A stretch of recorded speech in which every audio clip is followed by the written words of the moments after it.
This is how we book 20 sales calls a month for our own agency with results like these. 1%, 30%, 1%, 15%, 2.5%, almost 64% reply rates, positive reply rates. Also for this, for us and our clients on a purely pay per qualified show basis. So, first off, you need to get the math right. If you want to book 20 sales calls, you have a 0.1% appointment booking rate. You need 20k leads. And when you have 22 sending days in a month and you have a two-step sequence, you need to send around 2k emails a day. If you don't hit this, you'll never get to 20 sales calls a month. And within this, there are different steps, lead scraping, sending info, and yada yada yada, where I'll go over. So first, start off. To scrape our leads, we use Apollo.io. I have a scraper guy for it. He charges $2.50 for 1,000 leads. And then we use extra databases like Clutch or Latka to get even more leads that aren't on Apollo.io. We only scrape every lead, even without email. Then the without email leads get enriched via waterfall enrichment. They go to Quick Enrich and then Hunter.io. If I still don't have a lead, we'll do manual enriching.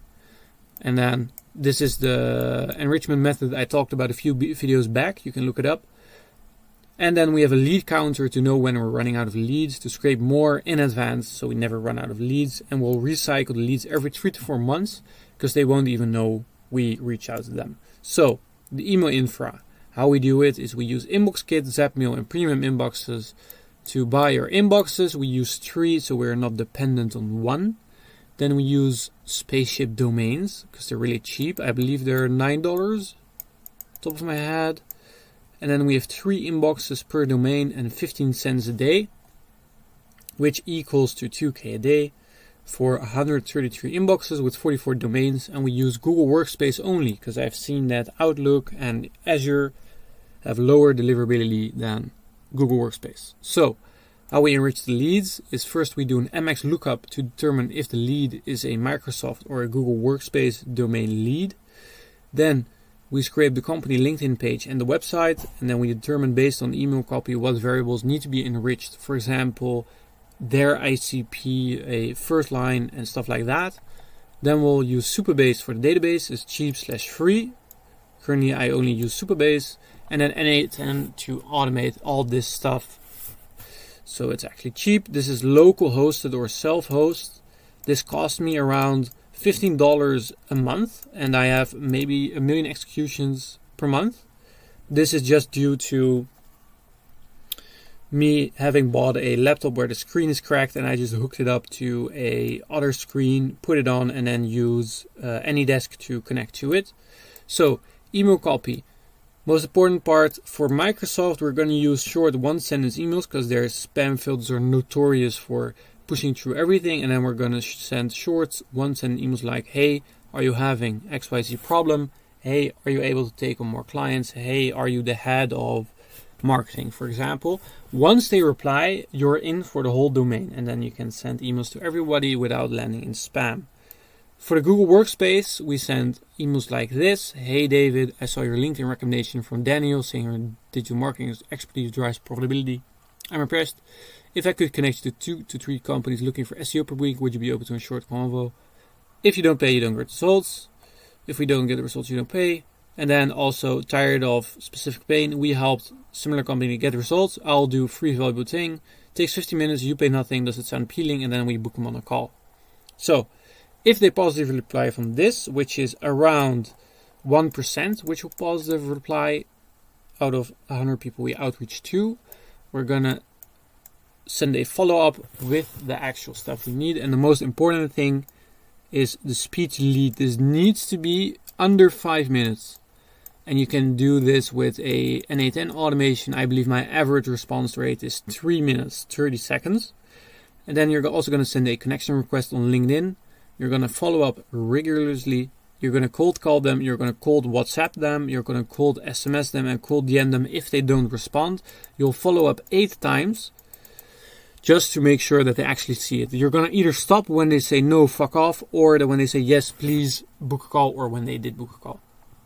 You can also do a Notion share. This is what I'm working on implementing. You can enter their email in a Notion doc, and then they'll get messages from Notion saying someone shared this with you, and then you'll make sure that when they open the doc or when they see the actual email, they'll know it's from you, and when they open the doc, you're basically selling them more. This is just to get more email real estate, because you'll have like 2 emails filled in. The first one is saying I shared a Notion doc with you, and then the second one is the actual Notion doc that you shared.